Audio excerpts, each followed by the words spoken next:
وعلى آله وأصحابه ومن سار على نهجه واقتفى أثره إلى يوم الدين. سبحانك لا علم لنا إلا ما علمتنا إنك أنت العليم الحكيم. رب اشرح لي صدري ويسر لي أمري واحلل عقدة من لساني يفقه قولي.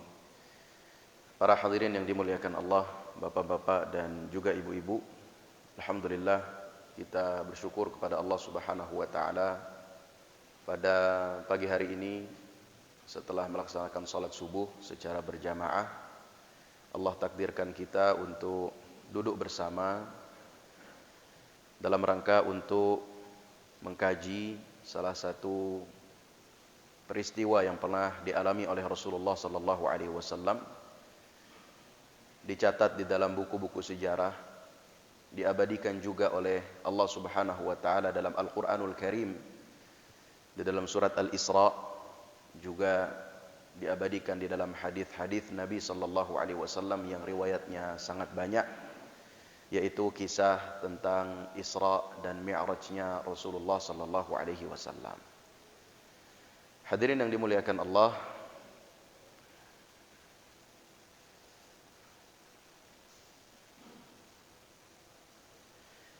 kisah Isra dan Mi'raj merupakan peristiwa yang diabadikan dalam Al-Quran dan juga hadis dengan sanad yang mutawatir. Artinya banyak sahabat yang meriwayatkan peristiwa tersebut. Kalau mutawatir, Pak, berarti riwayatnya lebih daripada 10 orang di setiap generasinya. Jadi beritanya ini berita viral. Kalau viral disampaikan oleh banyak orang, maka kemungkinan benarnya itu tinggi. Bahkan tidak boleh kita ragu. Tidak boleh kita meragukan kisah Al-Isra wal Mi'raj. Ada 16 sahabat paling tidak yang meriwayatkan kisah ini. Mereka diantaranya adalah Anas bin Malik, ada Abu Dzar Al-Ghifari, ada Malik ibn Sa'sa'ah, ada Ibnu Abbas, ada Jabir bin Abdullah, Abu Hurairah, Ubay bin Ka'ab, Buraidah Ibnu Husayb Al-Aslami, Hudzaifah Ibnu Yaman, Shaddad bin Aus, Suhaib, Abdurrahman bin Qurat, Ibnu Umar, Ibnu Mas'ud, Ali bin Abi Talib dan Umar bin Khattab. Nah, Isra dan Mi'raj ini merupakan peristiwa yang terjadi untuk menghibur Rasulullah sallallahu alaihi wasallam atas musibah yang bertubi-tubi yang menimpa beliau. Karena sebelum adanya peristiwa Isra dan Mi'raj, beliau mengalami ujian yang luar biasa. Dimulai ketika beliau, Banu Abdul Muttalib, keluarga beliau itu diboikot oleh orang-orang Quraisy di sebuah lembah begitu ya, selama kurang lebih 3 tahun. Dan Rasulullah dan para sahabatnya mengalami kesulitan yang sangat luar biasa. Mereka tidak boleh menikah dan tidak boleh dinikahkan. Mereka tidak bisa membeli barang dagangan. Mereka tidak bisa berinteraksi dan seterusnya. Diboikot. Kalau ada kafilah dagang datang ke Mekah membawa barang kebutuhan, maka akan dibeli oleh orang-orang Quraisy dengan harga yang berlipat supaya barang tersebut tidak sampai mereka. Sampai akhirnya pemboikotan tersebut selesai setelah 3 tahun. Tidak lama setelah pemboikotan, maka meninggallah paman beliau, yaitu Abu Talib. Meninggal dalam keadaan kafir. Dan tentu ini merupakan kesedihan bagi Rasulullah, karena paman beliau selama ini membela beliau. Juga tidak lama kemudian meninggal istri beliau, Khadijah bintu Khuwailid. Bertambahlah kesedihan beliau. Setelah itu tidak lama kemudian beliau pergi ke Taif untuk berdakwah. Sampai di sana beliau tidak diterima, diusir, bahkan dilempari dengan batu. Setelah mengalami kejadian atau peristiwa yang sulit, yang bertubi-tubi, maka Allah Subhanahu wa taala ingin menghibur Rasulullah sallallahu alaihi wasallam dengan Al-Isra wal Mi'raj. Apa arti Al-Isra? Definisi Al-Isra secara bahasa, Al-Isra berasal dari kata asra yusri. Kata kerjanya, fi'il madinya, kata kerja lampaunya asra. Artinya memperjalankan pada malam hari. Kalau mau kita ambil kata yang lebih dasar lagi, yaitu sara yasri. Sara yasri artinya berjalan pada malam hari. Kalau asra yusri, memperjalankan pada malam hari. Karena Rasulullah SAW pada peristiwa ini tidak berjalan sendirian, tapi beliau diperjalankan oleh Allah Subhanahu wa taala. Sehingga bahasa yang digunakan adalah asra yusri isra. Dan secara istilah makna isra adalah diperjalankannya Rasulullah SAW pada malam hari dari Masjidil Haram ke Masjidil Aqsa. Lalu mi'raj, apa arti mi'raj? Secara bahasa berasal dari kata araja ya'ruju, artinya naik. Al-mi'raj artinya tempat naik. Karena Rasulullah SAW nanti naik ya, step by step, dari mulai langit 1, langit 2 sampai ke langit ke-7, Sidratul Muntaha dan seterusnya. Secara terminologi, diangkatnya Rasulullah SAW ke langit pada malam Isra. Hadirin yang dimuliakan Allah,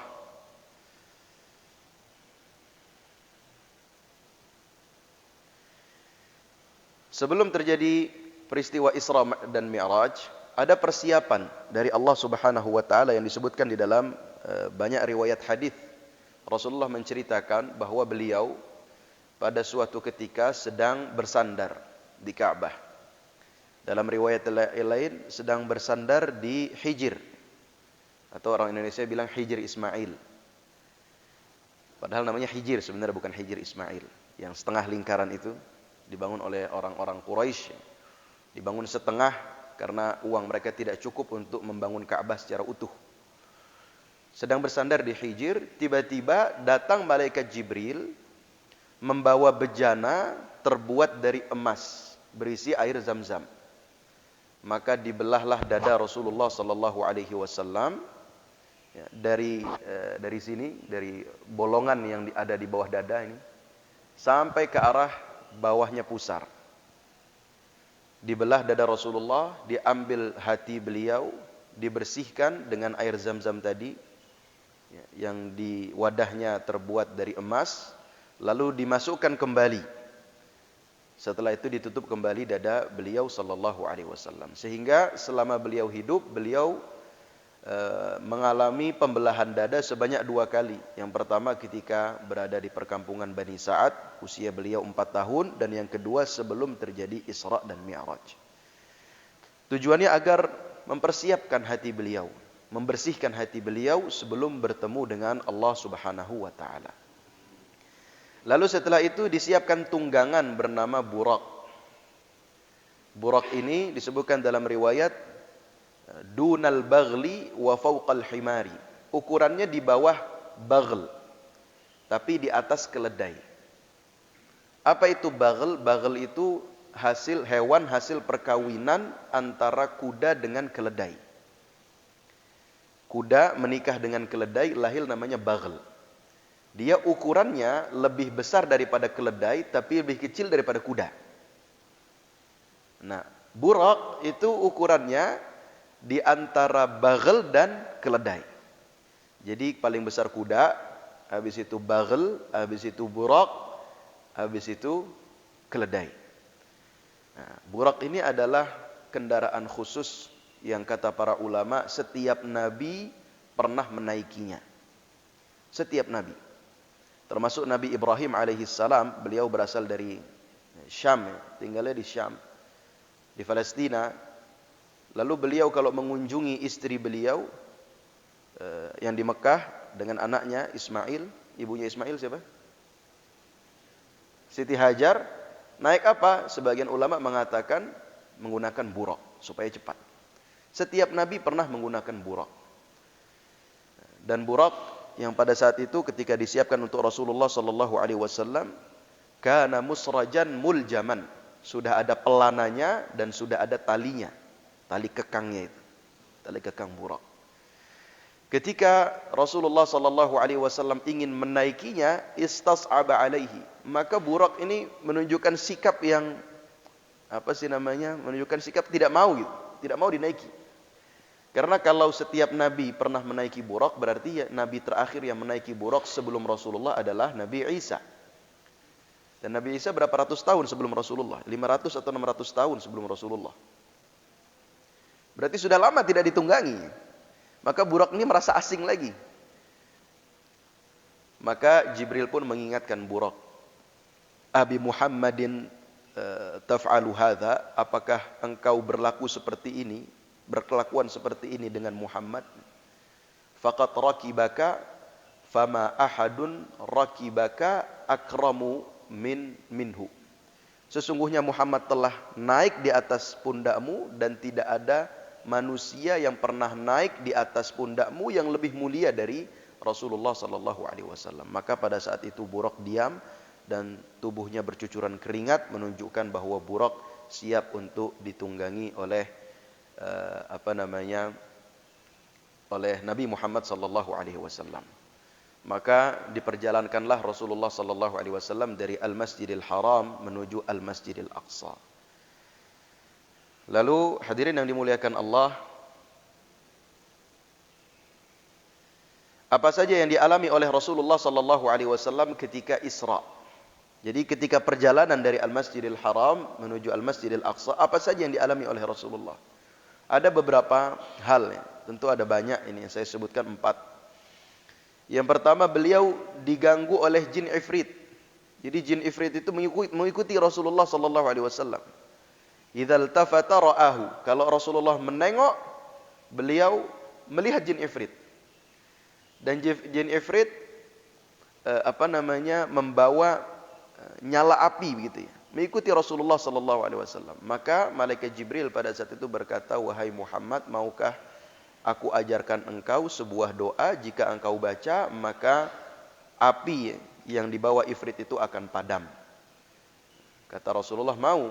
Maka Jibril mengajarkan doanya, A'udzu biwajhillahil karim wa bikalimatillahi tammah aw bikalimatillahi tammati allati la yujawizuhunna barrun wala fajir min syarri ma yanzilu minas sama' wa min syarri ma ya'ruju fiha wa min syarri ma dhara'a fil ardi wa min syarri ma yakhruju minha wa min fitnanil laili wan nahar wa min tawariqil laili wan nahar illa tariqan yatruqu bi khairin ya rahman.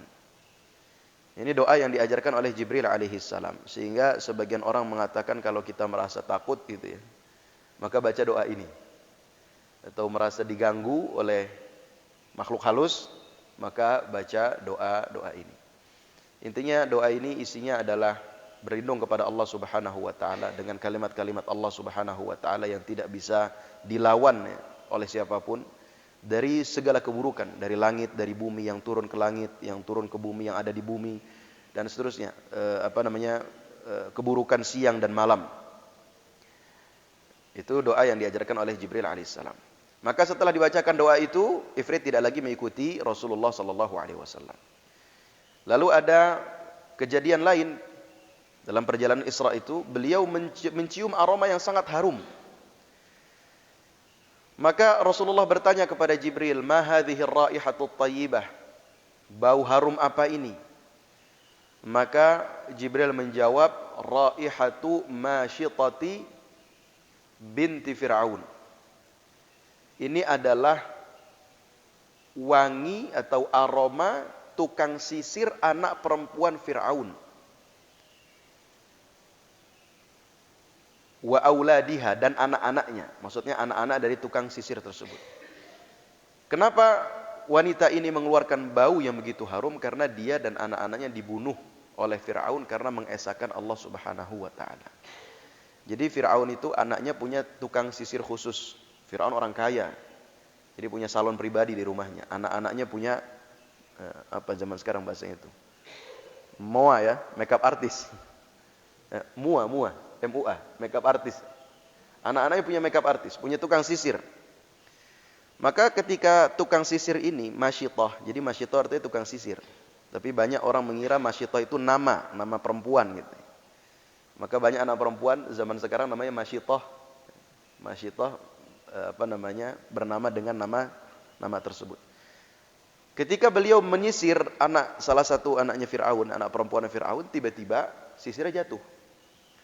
Maka sambil mengambil sisir, dia mengucapkan bismillah. Dan ini merupakan kebiasaannya. Sampai sekarang di Arab pun kalau mereka mengalami kejadian yang tiba-tiba atau mengagetkan, mereka biasanya mengucapkan bismillah. Itu refleks mereka. Bismillahirrahmanirrahim. Kalau mereka mau jatuh gitu, kepeleset, mereka bismillah. Atau membawa HP tiba-tiba jatuh, bismillah. Nah, ini sisirnya jatuh, bismillah. Anaknya dengar, abi, maksudnya ayahku. Dengan nama Allah, maksudnya ayahku. Maka perempuan ini, tukang sisir ini mengatakan, Rabbi wa Rabbu abika Allah. Tuhanku dan Tuhan ayahmu adalah Allah. Maka kata anaknya Fir'aun, kalau begitu saya laporkan kepada ayahku. Kata tukang sisir, silahkan laporkan ke ayahmu. Maka anaknya menceritakan kepada Fir'aun. Dipanggillah tukang sisir ini. Maka Fir'aun bertanya, apakah engkau memiliki Tuhan selainku? Maka tukang sisir ini menjawab, iya, Tuhanku adalah Allah. Tuhanku dan Tuhanmu adalah Allah. Maka Fir'aun memerintahkan anak buahnya untuk mendatangkan bejana besar yang terbuat dari tembaga. Lalu dipanaskan, entah diisi minyak atau diisi air, dipanaskan. Maka dia dan anak-anaknya dipanggil. Dilemparkan ke dalam. Awalnya anak-anaknya duluan yang dilemparkan. Satu persatu anak-anaknya si tukang sisir ini. Dengan harapan dia bisa berubah pikiran. Karena ibu kalau melihat anak kan tidak tega. Tapi tukang sisir ini tetap tegar mempertahankan akidahnya. Akhirnya dilempar anaknya satu persatu. Sampai tinggal satu anak yang masih disusui oleh dia. Ketika mau diambil, tukang sisir ini mulai ragu. Dia merasa kasihan melihat anaknya masih disusui harus dilempar ke dalam bejana yang panas tersebut. Tiba-tiba anaknya yang masih menyusui ini berkata, ya ummah iqtahimi, wahai ibuku, masuklah ke dalam, jangan ragu, masuk ke dalam. Maka perempuan ini pun membawa anaknya, dia masuk ke dalam bejana panas tersebut, dia meninggal dan Allah Subhanahu wa taala menjadikan beliau syahid dan aromanya dicium oleh Rasulullah sallallahu alaihi wasallam. Jadi inilah keadaan orang-orang yang mempertahankan akidah mereka. Dan para ulama, para nabi zaman dulu, pengikut para nabi, mereka disiksa luar biasa. Banyak sekali kisah-kisahnya. Ada yang dibelah, tubuh mereka dibelah menjadi dua. Ada yang ditusuk dari lubang pantat tembus ke lubang mulut atau tembus ke kepala. Mereka disiksa. Tidak ada alasan lain kecuali karena mereka beriman kepada Allah Subhanahu wa taala. Bukan karena kepentingan ekonomi, politik, jabatan, bukan. Alasannya cuma satu, karena mereka beriman dan menyebarkan keimanan kepada Allah Subhanahu wa taala. Dan hal tersebut merupakan sebuah sunnatullah kepada orang-orang yang menjaga akidahnya. Makanya para ulama mengatakan, atau seorang ulama mengatakan, al-bala'u lil ulama'i la budda minhu. Ujian bagi ulama itu sebuah keniscayaan. Ketika seseorang mendakwahkan agama Allah, maka dia akan diuji. Nah, itu sebuah keniscayaan. Kita baca sejarah para ulama, Rasulullah diuji, para sahabat diuji, para ulama setelah itu diuji. Imam Bukhari, Imam Ahmad, Imam Malik, dan imam-imam seterusnya. Sampai akhir zaman, siapapun yang mendakwahkan agama Allah pasti akan diuji. Lalu beliau juga melihat dalam perjalanan Isra'nya itu, seseorang yang mengumpulkan banyak sekali kayu bakar. Jama'a hazmatal hatab. Sampai dia tidak bisa lagi membawanya. Tapi dia masih terus ingin mencarinya, menambah kayu bakar tersebut. Padahal dia sudah tidak bisa membawanya. Maka Rasulullah bertanya kepada Jibril, wahai Jibril, siapa itu? Dia adalah orang-orang yang membawa amanah orang lain. Amanah yang ia pikul itu sangat banyak. Sebenarnya dia sudah tidak mampu untuk memikulnya, tapi dia tetap mencarinya. Ini pelajaran yang bisa kita ambil dari kisah ini, bahwa memang di akhir zaman banyak orang-orang yang tergila-gila dengan jabatan, padahal itu amanah. Mungkin dia sudah tidak sanggup untuk memikulnya, tapi dia tetap mencarinya. Lalu berikutnya, Rasulullah SAW melihat rijal, orang-orang laki-laki yang lisan dan bibirnya itu digunting dengan gunting besi. Lalu ketika bibir dan lisan itu sembuh, idza quridat adat kama kanat. Kalau digunting, dia bibir dan lisannya itu akan kembali seperti semula. Lalu digunting lagi, kembali seperti semula. Digunting sembuh, digunting sembuh. Begitu seterusnya. Maka Rasulullah SAW bertanya, siapa mereka wahai Jibril? Mereka adalah khutaba'u min ummatika, para penceramah dari kaummu. Jadi orang-orang yang suka berceramah, para dai dari kaumnya Nabi Muhammad SAW, mereka menyebarkan ajaran agama, menyebarkan amar ma'ruf, nahi mungkar, tapi mereka sendiri tidak mengamalkannya. Jadi pelajaran ini juga atau ini peringatan ya khusus buat saya. Mungkin yang sering berceramah ke sana kemari, maka siapapun yang berceramah menyampaikan kebaikan, dia harus berusaha untuk mengamalkannya. Hadirin yang dimuliakan Allah, berikutnya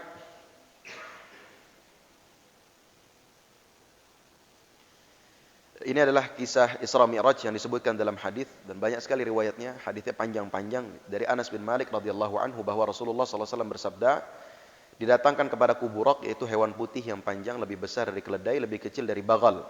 Ia meletakkan telapak kakinya di ujung pandangannya. Maksudnya langkahnya, satu langkahnya itu sejauh pandangan. Jadi langkahnya itu panjang sekali.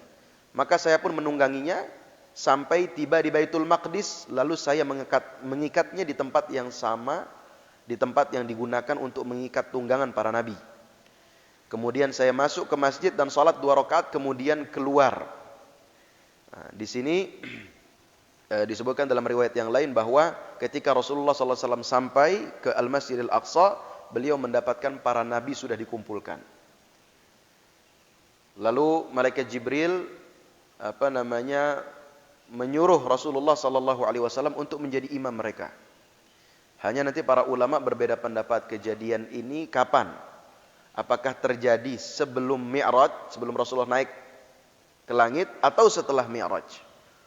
Ada yang mengatakan sebelum Mi'raj, karena rangkaian hadisnya seperti itu, disebutkan sebelum Mi'raj, baru setelah sholat mengimami para nabi, beliau diangkat oleh Allah, diangkat oleh malaikat Jibril. Tapi ada yang mengatakan setelah Mi'raj. Kenapa? Karena pada saat itu tidak ada waktu sholat kecuali sholat subuh, karena itu malam. Kalau Rasulullah mengimami sholat, ya berarti sholat subuh, ya kan? Artinya setelah Rasulullah turun, itu yang pertama. Alasan yang kedua, kalau sudah ada sholat subuh, ya berarti setelah Mi'raj. Karena sholat 5 waktu itu baru diwajibkan setelah Mi'raj. Kalau sebelum Mi'raj belum ada sholat 5 waktu. Kayak begitu ya. Intinya ini khilaf di antara para ulama. Kapan Rasulullah mengimami para nabi di Masjidil Aqsa? Apakah sebelum Mi'raj, ketika selesai dari Isra itu sampai di Masjidil Aqsa, atau setelah turun dari Mi'raj? Kemudian datang padaku malaikat Jibril alaihissalam dengan membawa bejana berisi khamr dan bejana berisi air susu. Aku memilih bejana yang berisi air susu. Jibril kemudian berkata, engkau telah memilih yang sesuai fitrah. Karena zaman dulu pada saat itu khamr belum diharamkan. Khamr diharamkan pada tahun kedua Hijriyah. Artinya pada saat ini khamr belum diharamkan. Rasulullah disuruh memilih antara khamr dan susu. Rasulullah memilih susu. Kalau Rasulullah memilih khamr dalam riwayat yang lain, maka umatmu bisa sesat. Tapi Rasulullah memilih susu dan Jibril mengatakan engkau telah memilih yang sesuai dengan fitrah. Hadirin yang dimuliakan Allah, kemudian Jibril naik bersamaku, kata Rasulullah, ke langit pertama dan Jibril meminta dibukakan pintu. Istaftahahu Jibril. Maka malaikat penjaga langit bertanya, man anta, siapa engkau? Jibril menjawab, Jibril. Lalu ditanya lagi, waman ma'aka, siapa yang bersamamu? Jibril menjawab, Muhammad. Maka malaikat penjaga langit berkata lagi, waqad ursil, apakah dia telah diutus? Iya, dia telah diutus. Maka dibukakanlah pintu langit pertama dan saya bertemu Adam, kata Rasulullah SAW. Maka Nabi Adam menyambutku dan mendoakan kebaikan untukku. Dalam riwayat hadis disebutkan, marhaban bil ibni salih wan nabiyyi salih. Selamat datang anakku yang saleh dan juga nabi yang saleh. Karena kita semua keturunan Adam. Maka Nabi Muhammad dipanggil anak oleh Nabi Adam alaihissalam. Dalam riwayat yang lain disebutkan bahwa Nabi Adam itu duduk di samping kanannya ada ruh-ruh. Ada banyak sekali ruh-ruh. Di samping kirinya juga ada banyak sekali ruh-ruh. Dan ruh-ruh itu adalah anak keturunan beliau. Kita semua umat manusia. Kalau nengok ke sebelah kanan, maka Nabi Adam tertawa. Karena ruh yang di sebelah kanan adalah penghuni surga. Kalau Nabi Adam menengok ke sebelah kiri, maka Nabi Adam akan menangis. Karena ruh yang di sebelah kiri adalah anak cucu beliau yang masuk ke dalam neraka. Nabi Adam menyambut dan mendoakan kebaikan untuk Nabi Muhammad sallallahu alaihi wasallam. Lalu hadirin yang dimuliakan Allah, ada beberapa hal yang dialami atau dilihat oleh Rasulullah sallallahu alaihi wasallam ketika berada di langit yang pertama. Beliau melihat manusia yang mulut mereka seperti mulut onta, besar Pak, mulut onta. Mereka memakan batu api, lalu keluar dari dubur. Masuk ke mulut batu api, keluar dari dubur. Maka Rasulullah bertanya, wahai Jibril, siapakah mereka itu? Maka Jibril menjawab, mereka adalah orang-orang yang memakan harta anak yatim. Makan harta anak yatim. Jadi ini peringatan bagi siapapun yang mengurus harta anak yatim agar tidak sembarangan ya menggunakan harta mereka, memakan harta mereka. Atau secara umum harta orang lain yang ia kumpulkan, yang ia kelola. Maka ia harus sangat berhati-hati dalam menggunakannya. Terkadang banyak atau ada orang yang mengumpulkan wakaf dari masyarakat gitu ya untuk membangun sekolah atau lembaga, tapi akhirnya lembaga itu menjadi atas nama pribadi gitu ya. Dia meninggal diwariskan kepada anak cucunya. Padahal itu kan harta wakaf.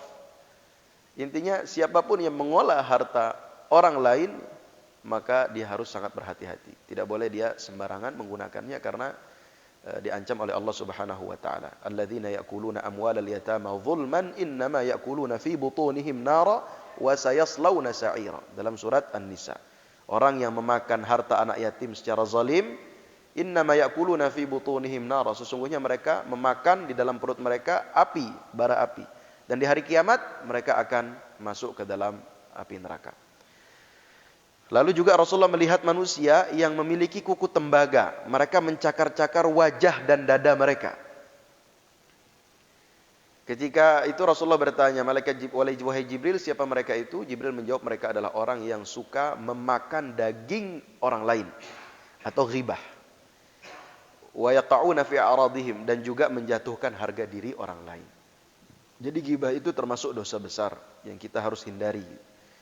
Ketika kita punya teman yang kerjanya suka menghibah orang lain, maka lebih baik kita hindari. Tidak perlu duduk lama-lama bersamanya. Karena apa? Kita akan jatuh ke dalam dosa besar. Ayuhibbu ahadukum ay ya'kula lahma akhihi maitan fakarihtumuh, kata Allah. Apakah kalian ingin memakan daging saudara kalian atau bangkai saudara kalian? Tentu kalian tidak ingin memakannya. Ini perumpamaan bagi orang-orang yang suka menghibah, menggunjing, menjatuhkan harga diri orang lain. Karena kalau kita sudah ghibah Pak, 2 orang, 3 orang itu semakin seru. Dan tidak lagi pada konteksnya biasanya ghibah.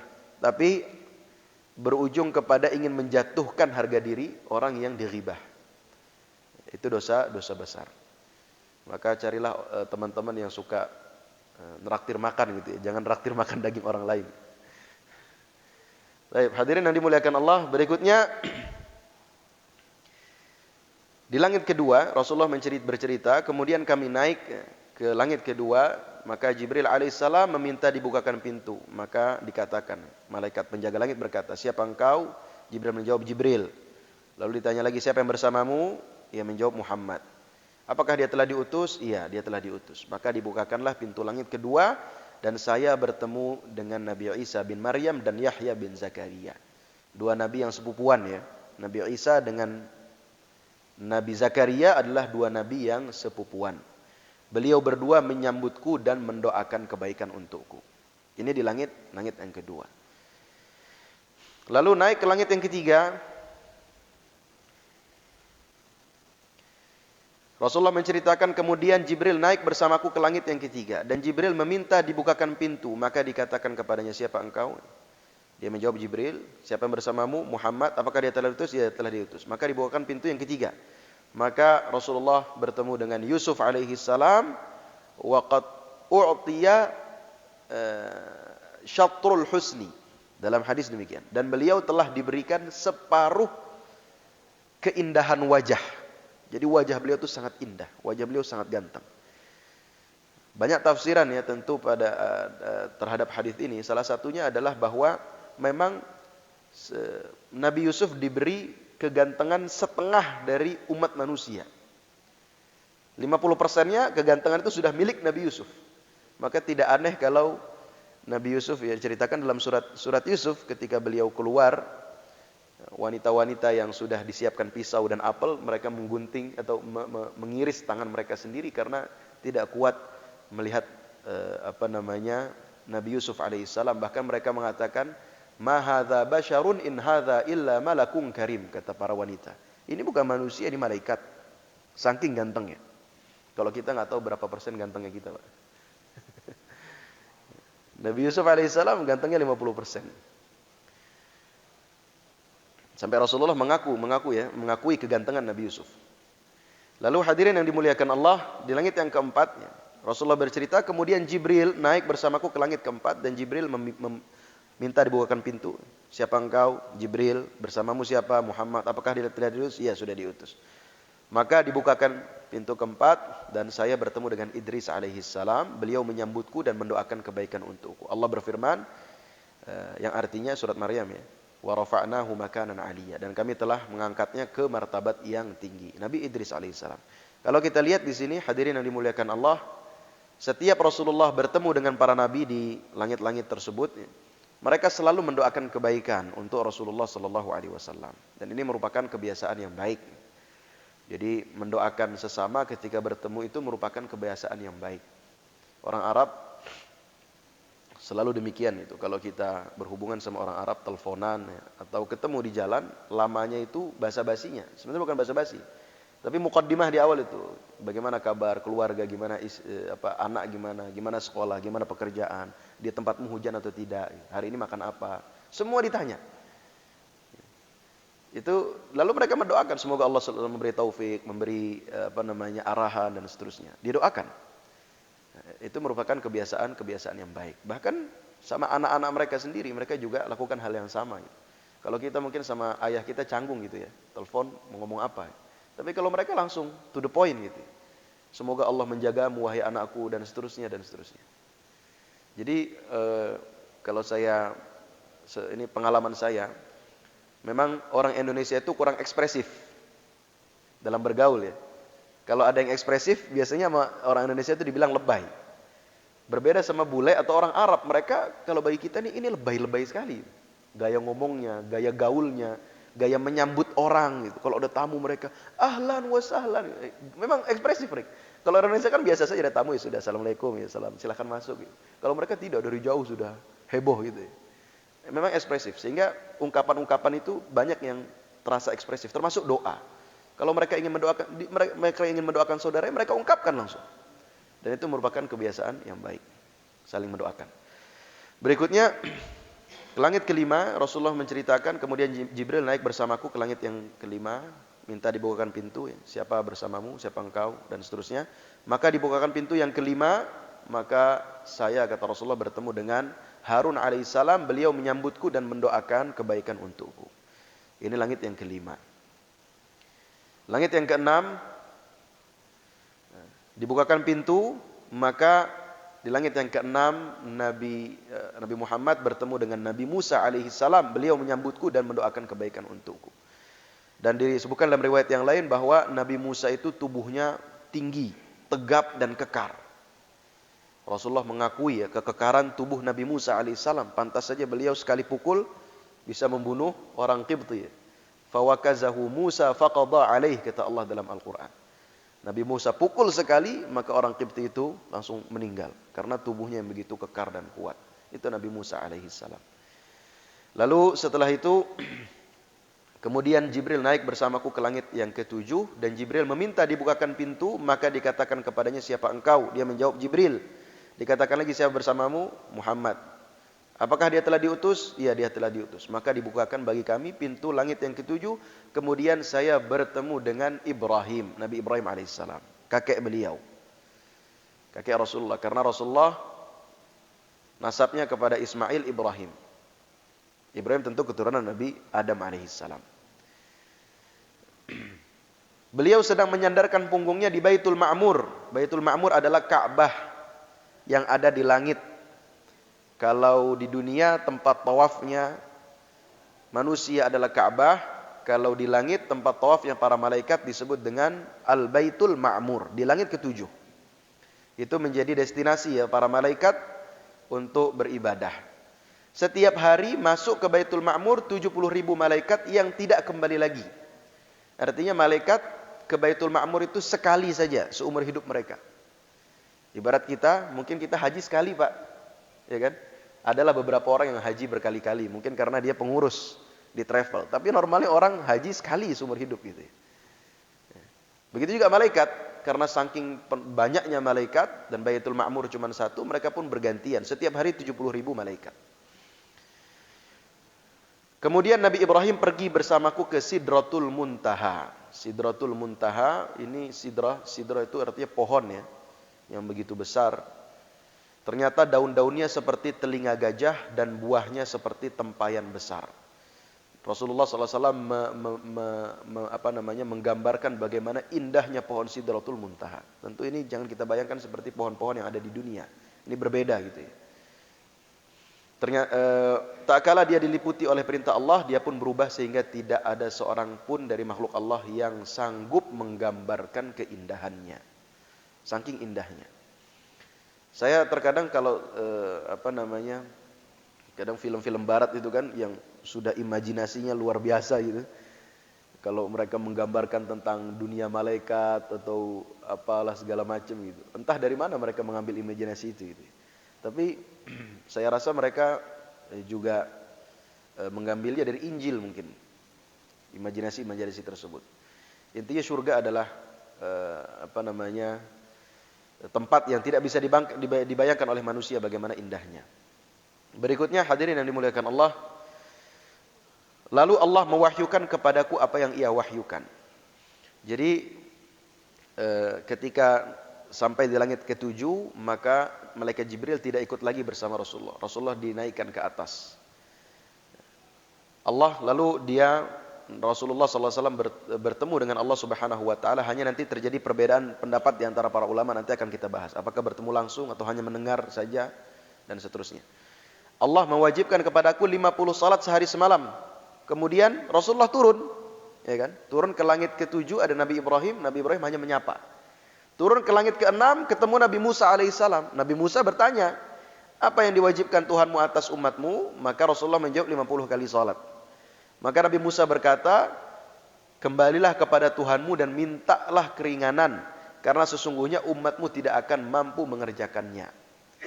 Dalam riwayat yang lain Nabi Musa berkata, menurut pengalamanku, aku ini kan sudah berdakwah lebih dulu daripada kamu. Menurut pengalamanku, umatmu tidak akan kuat beribadah satu hari satu malam 50 kali. Salat satu hari satu malam 50 kali. Kalau ini terjadi Pak, berarti setiap setengah jam azan Pak. Itu ber-48 kali. 24 kali 2, 48. Setiap setengah jam itu pun gak tidur kita. Maka gak akan kuat.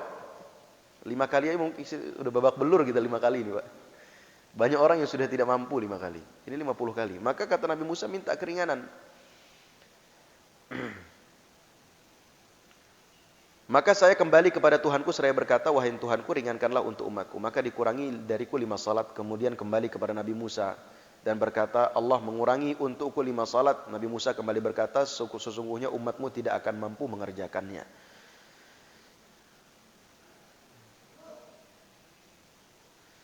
Maka saya terus menerus pulang balik antara Allah dan juga Nabi Musa alaihissalam sampai pada akhirnya Allah berfirman, wahai Muhammad, sesungguhnya ini adalah 5 salat sehari semalam, setiap salat pahalanya 10, maka semuanya 50 kali salat. Barang siapa yang meniatkan kejelekan lalu dia tidak mengerjakannya, maka tidak ditulis dosa baginya sedikit pun. Jika dia mengerjakannya, maka ditulis 1 kejelekan. Ini tentang niat ya, orang yang berniat melakukan kejelekan tapi tidak jadi dia kerjakan, tapi tidak jadinya harus karena Allah, bukan karena orang lain melihat. Harus karena Allah tidak jadinya, maka tidak akan ditulis kejelekan itu. Bahkan dalam riwayat yang lain akan ditulis 1 kebaikan untuknya. Tapi kalau dia jadi mengerjakan kejelekan itu, maka akan ditulis 1 dosa. Kemudian saya turun sampai bertemu dengan Nabi Musa alaihissalam, lalu ceritakan oleh Rasulullah. Maka Nabi Musa kembali berkata, kembalilah kepada Tuhanmu dan minta keringanan. Ini 5 kali nih. Tapi Nabi Musa tetap berkata minta keringanan. Kalau kejadian mungkin jadi tinggal 1 kali Pak, sholat 1 hari. Tapi tidak kejadian ya, tetap 5 kali. Rasulullah berkata, sungguh saya telah kembali kepada Tuhanku sampai saya malu kepadanya. Jadi Rasulullah tidak mau balik lagi. Sehingga tetaplah sholat 1 hari 1 malam itu 5 waktu. Seperti yang kita kerjakan sampai saat ini. Baik, hadirin yang dimuliakan Allah.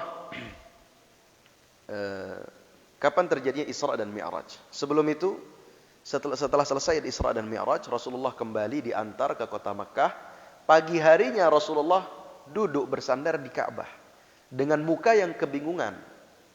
Abu Jahal lewat. Abu Jahal kan iseng orang yang Rasulullah. Melihat Rasulullah sedang kebingungan langsung ditanya, kamu punya berita apa hari ini? Rasulullah dalam hatinya kebingungan, kenapa? Karena beliau sudah yakin kalau beliau menyampaikan ceritanya, Isra dan Mi'raj cuma 1 hari 1 malam, kaumnya pasti akan mendustakannya. Maka beliau kebingungan. Ini seperti yang dialami oleh Maryam. Maryam ketika hamil Nabi Isa, mungkin kita takjub gitu ya. Tapi dari sudut pandang beliau sulit. Bagaimana mengungkapkan kehamilan kepada orang-orang? Pasti orang-orang akan menuduh dia berzina. Dari mana perempuan bisa hamil? Begitu juga Rasulullah. Beliau harus tetap menyampaikan ini kepada para sahabatnya, kepada para manusia. Tapi ya pasti manusia tidak akan ada yang mempercayainya. Maka Abu Jahal berkata, ada berita apa hari ini? Rasulullah tidak lagi bisa berbohong. Maka Rasulullah menjawab, innahu qad usriya bi, sesungguhnya tadi malam saya sudah diperjalankan. Abu Jahal bertanya lagi, kemana emangnya? Ke Baitul Maqdis, lalu ke langit. Abu Jahal berkata, dalam 1 malam? Iya, dalam 1 malam. Abu Jahal dimulai dalam hatinya mulai ngejek. Tapi dia tidak ungkapkan di depan Rasulullah. Dia hanya berkata, wahai Muhammad, kalau saya kumpulkan kaummu, apakah engkau akan menceritakan dengan cerita yang sama yang barusan kau ceritakan kepada saya? Kata Rasulullah, iya. Akhirnya Abu Jahal merasa memiliki kesempatan supaya orang-orang ini ramai-ramai mendustakan Muhammad. Karena zaman dulu bagaimana, nggak mungkin Pak untuk percaya, sulit gitu.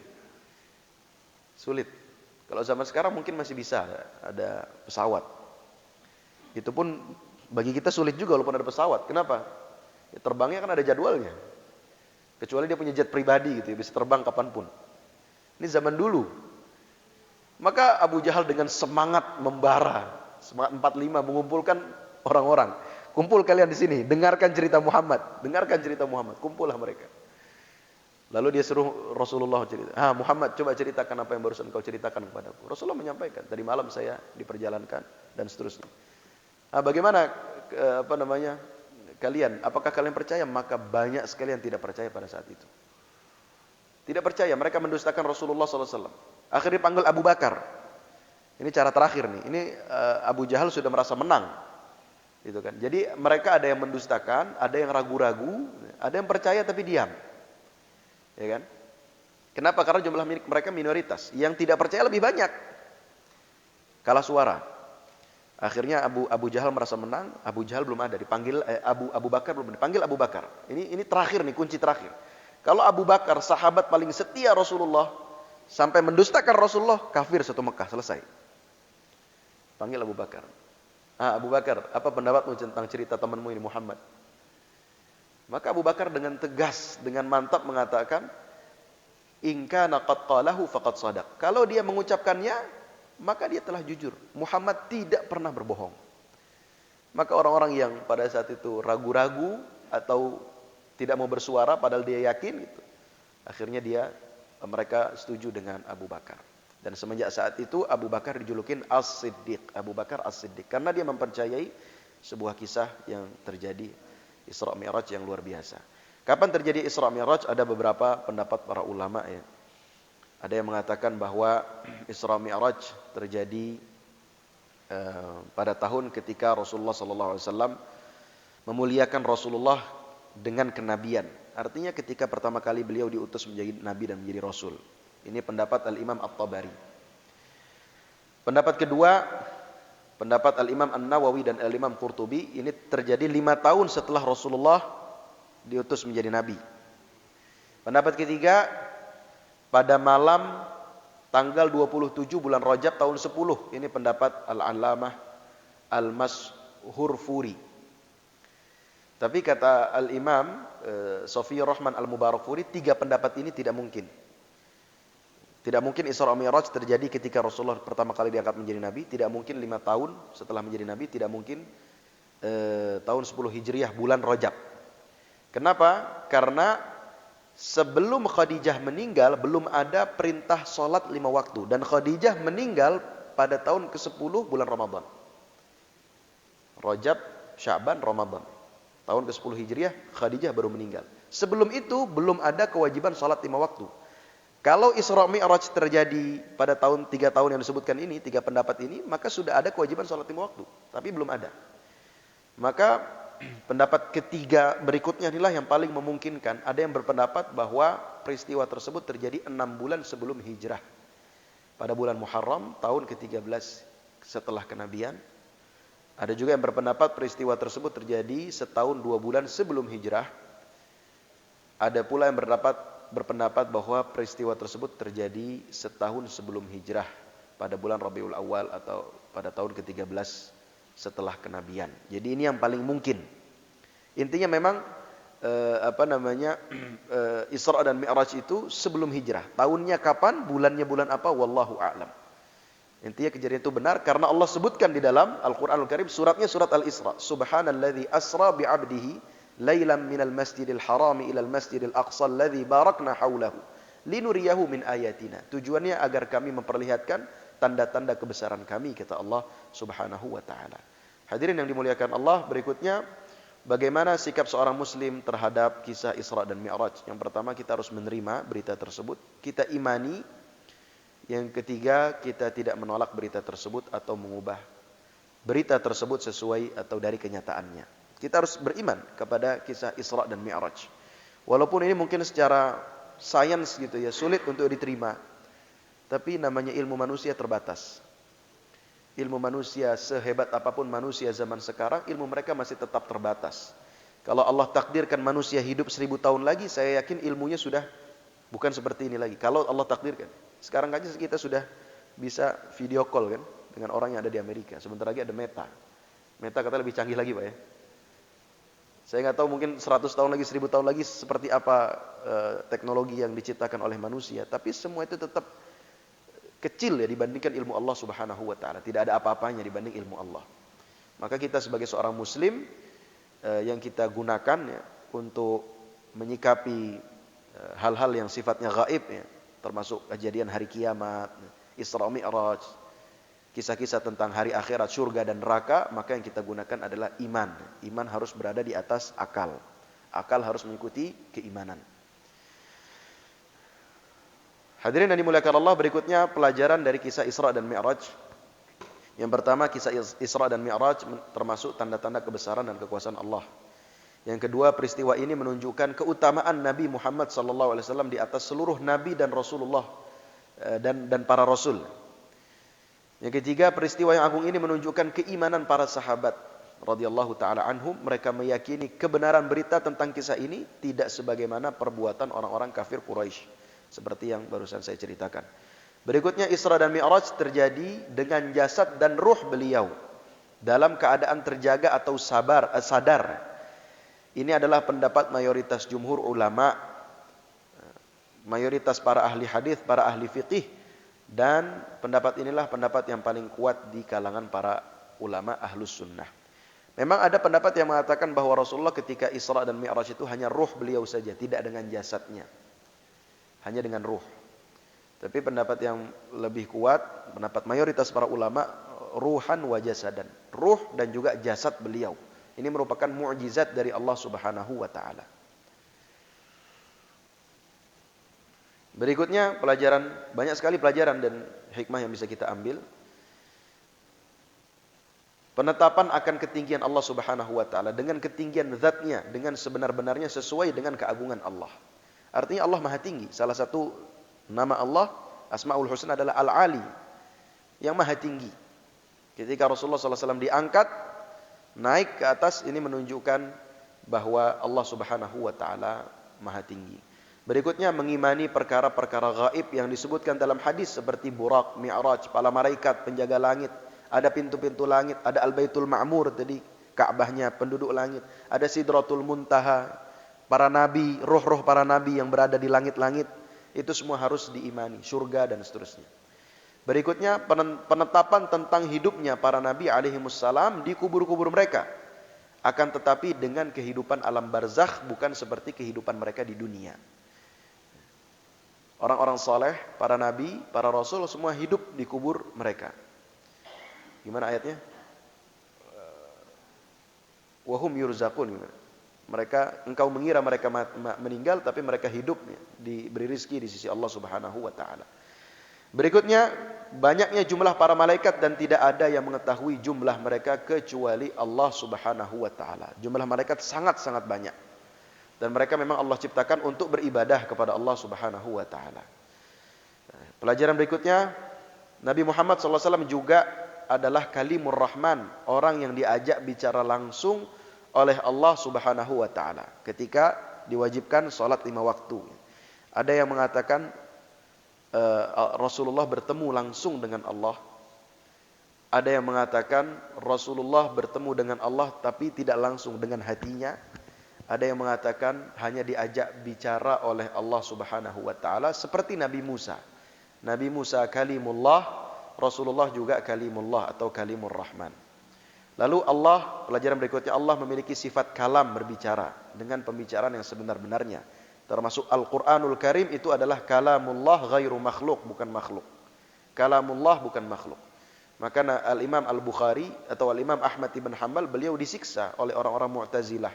Dimasukkan ke dalam penjara 28 bulan, dipecuti sampai daging beliau itu keluar. Kenapa? Karena beliau dipaksa untuk mengatakan bahwa Quran itu makhluk. Tapi Imam Ahmad tetap teguh mengatakan Al-Quran kalamullah ghairu makhluk. Al-Quran adalah perkataan Allah, kalamullah bukan makhluk. Dan itu keyakinan ahlu sunnah. Yang mengatakan Al-Quran makhluk adalah orang-orang Mu'tazilah. Berikutnya tingginya kedudukan salat. Salat wajib dalam Islam karena Allah langsung yang memerintahkan kewajiban ini. Dan ketika Allah memerintahkan 50 kali, ini menunjukkan bahwa Allah sangat suka dengan salat. Maka Rasulullah SAW dalam banyak riwayat yang menceritakan bagaimana beliau sangat cinta dengan salat. Waju'ilat qurratu aini fis salah. Kebahagiaanku itu Allah dijadikan dalam salat. Ketika Rasulullah salat, beliau merasa bahagia. Dalam hadis yang lain, idza hazabahu amrun qama ila shalah. Kalau beliau sedang memiliki perkara besar, memiliki kegalauan, beliau pergi untuk salat. Dalam riwayat yang lain beliau berkata kepada Bilal kalau sedang lelah, sedang banyak pikiran, arihna biha ya Bilal. Istirahatkan kami, nyamankan kami dengan salat wahai Bilal. Ini menunjukkan salat itu kedudukannya sangat luar biasa. Sampai-sampai Allah awalnya ingin kita 50 kali Pak satu hari. Kalau kita 50 kali satu hari kita tidak ada kerjanya Pak. Gimana kita mau kerja? Setiap setengah jam azan? Nggak bisa kita kerja. Ini menunjukkan juga bahwa sebenarnya rizki sudah Allah tanggung. Kalau terjadi 50 kali sholat, dari mana kita punya rizki? Allah sudah tanggung rizki kita. Tapi Allah takdirkan satu hari 5 kali, maka jangan sampai 5 kali ini kita sia-siakan. Berikutnya kasih sayang dan perhatian Nabi Musa alaihissalam terhadap umat Islam ketika beliau menyuruh Nabi SAW untuk diringankan kewajiban sholat. Jadi dalam riwayat yang lain ketika Rasulullah bertemu dengan Nabi Musa di langit yang ke-6, Nabi Musa sedih. Kenapa? Karena dia melihat ternyata pengikut Muhammad itu lebih banyak dibandingkan pengikut Nabi Musa. Nabi Musa itu pengikutnya terbanyak kedua setelah Rasulullah. Beliau menangis. Menangis di sini bukan dengki ya, bukan hasad, bukan iri. Kalau Nabi Musa hasad, ketika Rasulullah turun membawa perintah 50 kali salat, maka akan dibiarkan oleh Nabi Musa. Biarkan itu 50 kali, enggak bakal sanggup umatmu, banyak masuk neraka. Ya, tapi tidak demikian. Nabi Musa mengingatkan, umatmu tidak akan sanggup. Ini menunjukkan bahwa Nabi Musa sangat kasih sayang dan perhatian terhadap umat Nabi Muhammad SAW.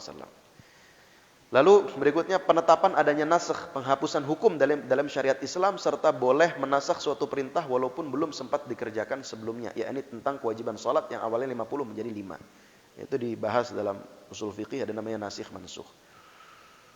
Berikutnya ini yang terakhir, hadirin yang dimuliakan Allah. Surga dan neraka sudah ada sejak sekarang karena Nabi SAW telah melihat keduanya ketika Mi'raj. Ada surga, ada neraka. Sudah Allah siapkan dari sekarang. Jadi surga dan neraka ini bukan PHP. Kalau kita Pak punya bos kita menjanjikan barang siapa yang kerja rajin dapat rumahnya sudah ada. Sudah kelihatan nampak depan mata, ini rumahnya sudah ada. Semangat kita kerjanya. Tapi kalau hanya baru ngomong, rumahnya belum ada, belum tentu kita semangat. Ya. Siapa tahu setelah ini nggak dibangunin rumahnya.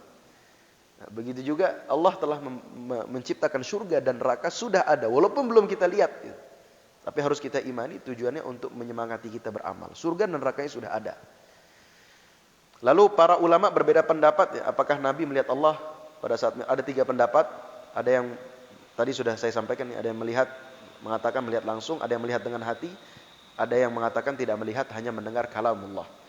Lalu berikutnya pendapat yang benar bahwa peristiwa Isra dan Mi'raj hanya berlangsung 1 kali saja, tidak berulang. Itu pertama dan terakhir terjadi bagi Rasulullah SAW.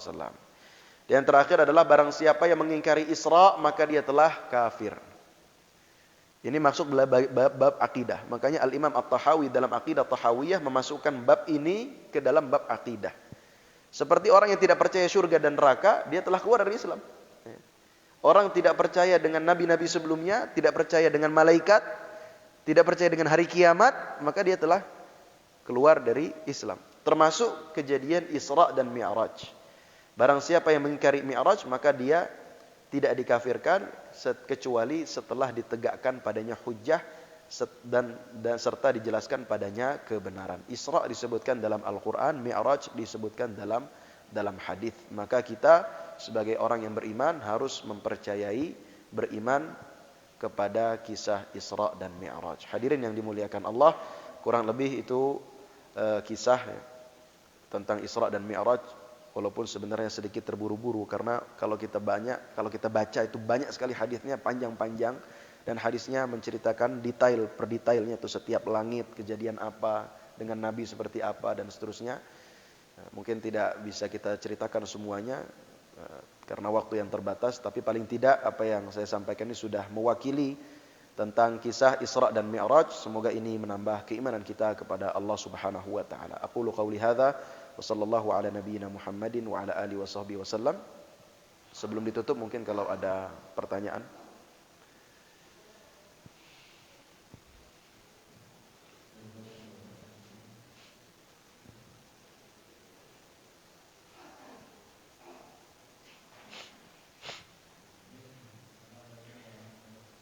Waalaikumsalam.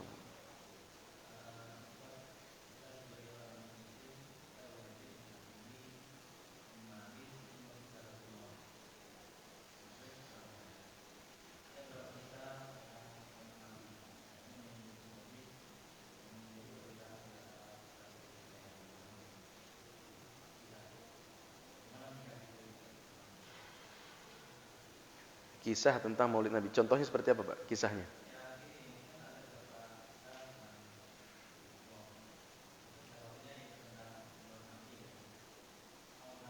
Iya. Iya. Baik. Kisah Maulid Nabi ini banyak, Pak. Yang mana dulu? Iya. Oke, baik. Jadi kisah atau kisah-kisah tentang Rasulullah SAW yang beliau menghormati hari kelahirannya itu ada dalam hadis-hadis yang sahih. Menghormati hari kelahirannya. Ketika beliau ditanya, kenapa engkau puasa hari Senin itu ya? Rasulullah menjawab, dzaka yaumun wulidtu fihi. Itu adalah hari di mana aku dilahirkan di dalamnya. Juga ketika siapa yang diringankan azabnya oleh Allah setiap hari Senin karena dia membebaskan budak ketika Rasulullah SAW dilahirkan. Tapi yang menjadi pertanyaan, apakah hadis-hadis tersebut menjadi dalil tentang perayaan Maulid Nabi? Ini yang menjadi polemik, menjadi khilaf di antara para ulama. Tapi yang pertama yang harus diakui dengan jujur bahwa Maulid, perayaan dengan perayaan yang kita kenal sekarang dengan tata cara yang kita kenal sekarang, itu para ulama sepakat memang belum ada di zaman Rasulullah, di zaman para sahabat, 3 generasi berikutnya, di zaman para ulama 4 madhab, di zaman para ahli hadis belum ada, baru diadakan pada tahun berapa? 600-an kalau tidak salah. Nah, sehingga setelah itu para ulama berbeda pendapat. Ada yang mengatakan bahwa selama niatnya baik dan tidak tidak dicampuri dengan kemaksiatan ya, seperti ikhtilat atau alunan musik, berjoget dan seterusnya, hanya sekedar menjadikan hari tersebut sebagai momen untuk membacakan sirah Rasulullah, maka tidak masalah. Ini satu pendapat. Ada pendapat yang lain yang mengatakan bahwa hal tersebut ya tidak boleh dilakukan karena tidak ada contohnya. Cukup bagi kita para ulama-ulama terdahulu ya sebagai contoh kita. Kalau mereka tidak merayakan, maka tidak perlu kita rayakan. Intinya ini khilaf di antara para ulama yang sampai akhir zaman saya rasa tidak akan selesai. Sehingga masing-masing kita ya mengambil sikap yang menurutnya paling sesuai dengan dalil yang ada. Kalau dia rasa boleh, ya kerjakan dan dia akan dimintakan pertanggungjawaban oleh Allah. Kalau dia merasa tidak boleh, ya kerjakan, dia juga akan dimintakan pertanggungjawabannya oleh Allah Subhanahu wa taala. Setiap manusia sesuai dengan amal yang ia kerjakan. Tapi memang disebutkan oleh para ulama ada bentuk perayaan yang memang disepakati haram tadi. Kalau mengandung ikhtilat, mengandung syurbul khumur atau minum khamar sambil berjoget-joget ya. Habis itu ada alunan musik yang berjoget-joget sehingga tidak ada nilai ibadah. Artinya tidak, ya justru mengandung maksiat di situ, maka itu disepakati tidak boleh. Yang menjadi khilaf itu adalah menjadikan hari itu, yang menjadi khilaf ya, menjadikan hari itu sebagai momen untuk membaca sirah beliau, sejarah beliau. Apa hukumnya? Mengkhususkan hari itu yang tadi khilaf di antara para ulama. Ya tidak akan selesai sampai akhir zaman saya rasa Pak. Yang mendukung tetap akan mendukung ya, yang tidak mendukung tetap akan tidak mendukung ya, masing-masing punya sikap. Yang penting ya saling menghargai gitu ya. Tapi kalau memang ada perayaan yang mengandung kemaksiatan ya harus jujur dan tegas kita katakan bahwa itu harus dirubah caranya, tidak baik. Kalau ada ikhtilat tadi dan ada dangdutnya, jogetnya, saya rasa juga Rasulullah kalau melihat hari kelahiran beliau dirayakan seperti itu juga beliau tidak akan rela. Ya. Baik, mungkin itu Pak. Iya, silakan Pak. Iya. 50 kali Pak. Satu hari 50 waktu. Iya.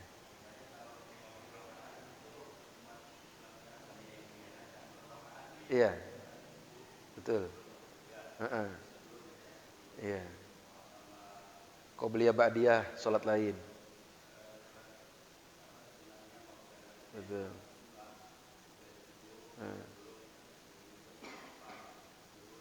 Iya. Iya. Iya, betul. Betul. Tambah witir, tambah tahajud, tambah salat duha. Iya, betul. Tapi maksudnya 50 waktu, bukan 50 rakaat. 50 waktu, satu hari, satu malam.